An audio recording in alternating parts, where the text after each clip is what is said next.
All right, YouTube, it's back to Yellowstone time here. There are multiple links in the description, so, peruse them as you wish. Because there's new information and some weird things happening apparently at Yellowstone. As an aside, well, it's ongoing in Pradesh, India. There's apparently a volcano that appears to have woken up there. There was one in Macedonia, actually, that appears to now be having a minor eruption. Apparently, steel poles in the area have become red hot. There is now, the smell of sulfur everywhere, and people are starting to worry. I looked at the Hindu Times article for that volcano, and all the comments section was people who are obviously Hindu talking about the gods, punishing them for some reason. Specifically because of their prime minister, which I thought was pretty funny. But at Yellowstone, it's a little bit of a different story. Now, I'll give a little bit more credit to the scientific community, assume that they're not willfully trying to mislead people.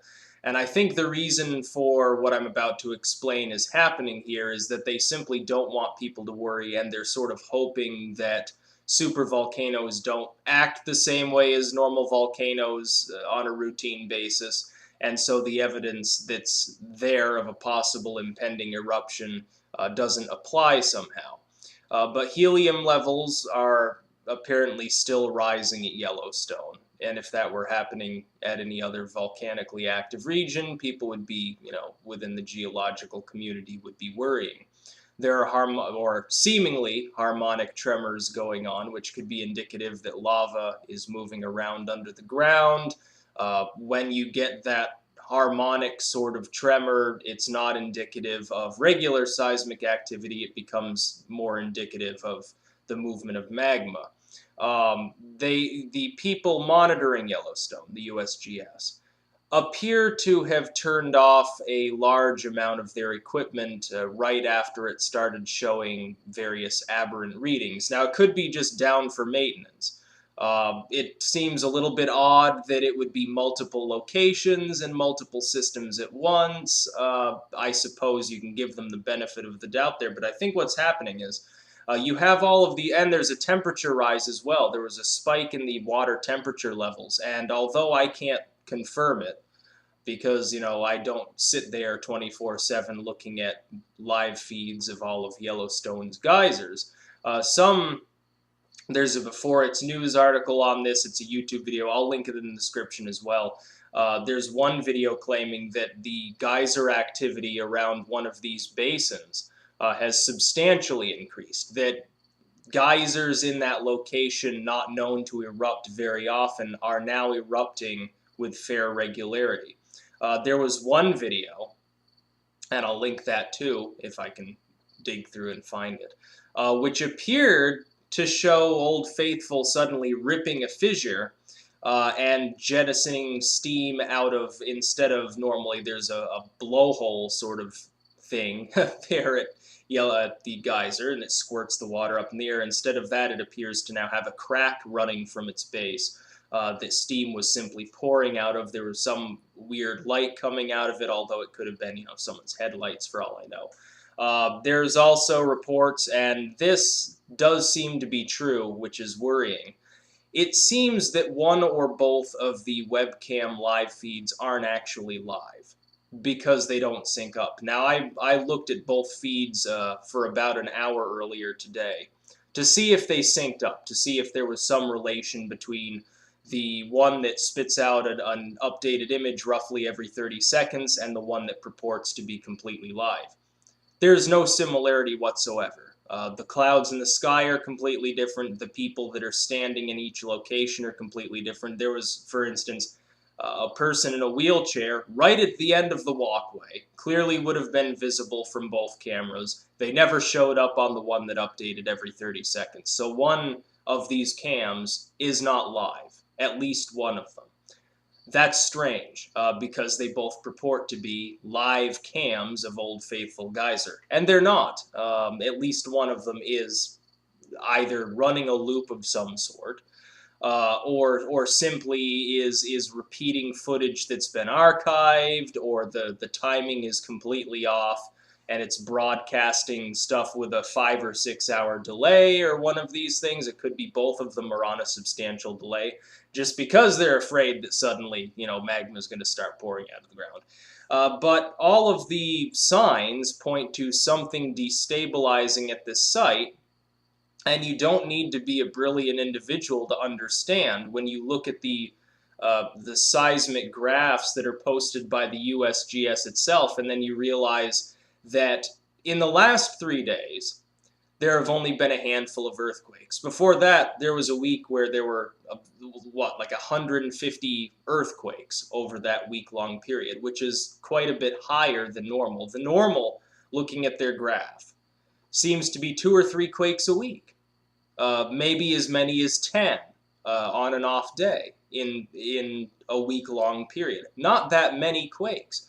And that graph goes all the way back to the 90s. Then you look at the last month or so, and it's far higher than that for a sustained period, which also doesn't appear on that graph anywhere. And then all of a sudden, the tiltometers or the tiltometers, whichever you pronounce it as, the machines around the area that was experiencing the quake swarm suddenly went offline, and people were mystified. Now, it could be that it's down for maintenance. That does not seem to be the case. There's no legitimate reason. If nothing severe is happening in this region, then it's strange to think that this equipment, which is probably costs millions of dollars apiece, would suddenly start malfunctioning during a quake swarm. It's dealt with worse before in the past, presumably. Otherwise, it's not built to withstand even a 3.0 earthquake, and did get fucked up, in which case, well, that's indicative that I guess they weren't expecting to see that level of seismicity at this region. But there does seem to be something going on at the location when you have all of these things coming together. And of course, you can look through and you can look at other volcanoes, and you can clearly see that when people start smelling sulfur and there's unusual spring activity in the area, and the temperature is increasing and the ground is moving, and you get harmonic tremors, that people predict that some sort of event is going to happen. An eruption, an explosion, a severe earthquake, something's up because things are getting fucked up underneath the ground and they're moving around. Interestingly, there was a fluff story posted a while back on how the magma chamber is several times larger than previously expected, and so that means it's less likely to erupt. No, I'm sure that they couldn't have been. I'm sure that the team at the University of Utah that released this report couldn't have been leaned on by Uncle Sam, because we're headed into tourist season at Yellowstone, and I'm sure that they wouldn't have any reason to put out this report to prevent people from being dissuaded from visiting what is essentially the world's largest active volcano that just happens to be covered with pretty grass and grizzly bears. I'm sure that that couldn't possibly be an ulterior motive there. But there's another article that was on RT that's taken from scientists that were working in partnership with CERN that clearly says that a supervolcano, to the best of their estimates, as the result of their own tests, could in theory explode on its own at any time without any prior warning, and requires no external trigger. You don't even need magma breaking the surface, because it's under so much pressure that it simply shifts a few inches to one side. Suddenly it maximizes and explodes. Also, to people who are talking about the size of the magma chamber, they've already done imaging. It's not just, oh, it's a blob of magma sitting right under the ground. No, it's also got a tube that extends down something like 400 miles into the earth, that probably connects it directly with liquefied mantle, a gigantic tube of lava. Perhaps what we're seeing with this magma pool that's under the ground, that is admittedly probably sort of maybe kind of cooling, is that it got cut off from that tube but could reconnect at any time, or it could just explode and the tube could refill the chamber. There are several documentaries about the Yellowstone supervolcano. They're pretty good. The one from, I believe, Discovery Channel is more interesting and more informative than the others, although they're all pretty good when you think about it. I think what's happening here is that the scientists are getting freaked out, which is why they're turning off the monitors undergoing maintenance, which is why the webcams appear fucked up, which is why you don't really see much now in the media, and why you saw, for instance, that bison running away from Yellowstone story looks to have been planted there to create a sort of easily refuted straw man, because anyone with half a brain knows that these animals migrate seasonally. It was easily refuted, easily explained away, and it caught people's attention and then distracted them. And then it was explained away, and they said, oh, well, I guess that's all settled then. Yellowstone's not going to erupt. But you've got all of this other information coming out of the park for those of us who actually watch the USGS quake map on a daily basis, which I do several times per day, just to see if, Fukushima just got tsunamied again or not. Yes, something appears to be going on at Yellowstone Park. And it's really not even a park, it's an active volcano. These people literally that go to this park to look at these geysers are standing on top of an active volcano that is miles and miles across.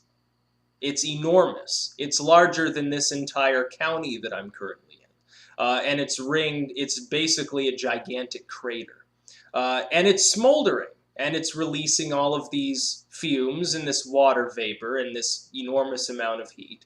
And it could, according to scientists themselves, explode basically at any time without warning.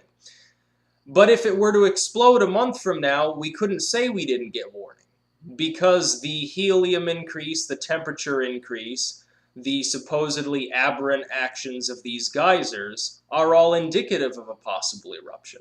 Now, if it erupts, there are several possibilities, and not all of them are, extinction level, world's ending, man, the era of man has come and gone situations. One possibility is a far smaller type of explosion that apparently happens more frequently at the park, where it's mostly a release of steam in contact with water. It would still go off with the force of a nuclear bomb, and then some.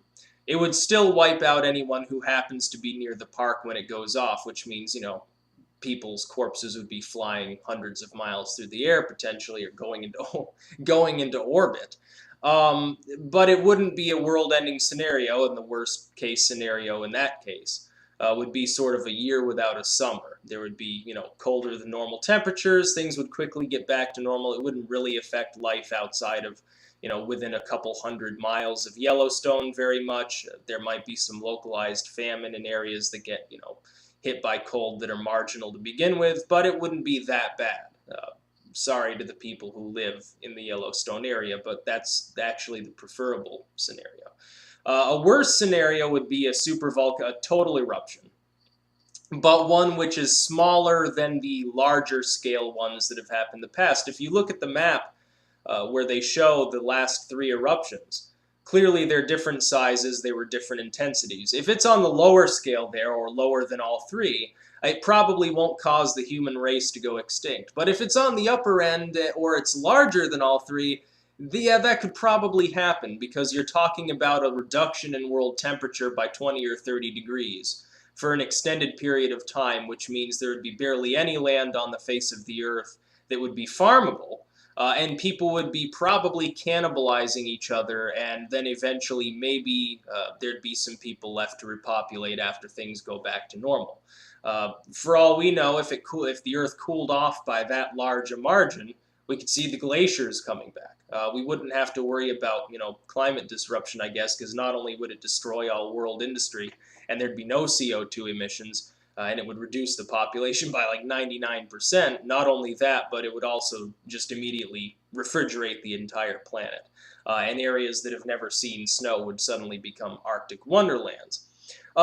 Then there's the possibility, of course, that it just, rips the whole world open and sends it flying off in different directions. I'm just joking. That's actually not a possibility. Essentially, you've got smaller eruption, or you've got big asshole eruption at this park. So, people are probably hoping for the former. Doesn't really matter, because, hundreds of thousands of people are going to die, even in that so-called better scenario. But there are things going on at this park. So there are links in the description for you if you're interested in the topic at all. I know some people just shrug it off and don't care. Some people are like, oh, well, it won't, cause anything. It won't hurt me because I'm not in the immediate area. They don't even think about the ash fall and the climate change afterwards. Typically, these are the same people that seem to believe that food's natural habitat is in cans and jars at the grocery store. They don't realize that all of the food that they eat is grown or raised, somewhere else, typically in arable areas, which would be frozen solid. My home state would become permafrost. There'd be probably nothing left of it because we're cold enough to begin with. It gets to 20 below some years in the winter here anyway, so I can't even imagine what would happen if 50 below suddenly swept through the area for an extended period of time. It would be unsurvivable, especially when there probably wouldn't be any electricity or food. People would simply huddle up and shoot themselves. So there are things going on at Yellowstone, so everyone's sort of hoping that the scientists, if they're being skeptical about this, are right, and that maybe this isn't indicating anything's going on because it's a supervolcano, so it's special. It's bigger than normal, so it doesn't act the same. The same physics somehow magically aren't involved. I would like to believe that. I would like to be optimistic enough to believe that it is dead, like some of the fluff stories claim. It'll never erupt again. It will never harm mankind. Of course, then we've got other supervolcanoes like Toba that could also blow up with the same force. Nobody wants to talk about them. But, well, that's something we can hope for. I don't think it's something we can reasonably expect. I think if the past is any indicator, we are within the date range where we could see another major eruption at Yellowstone. And if that happens, life in North America will not be possible anywhere in the continent.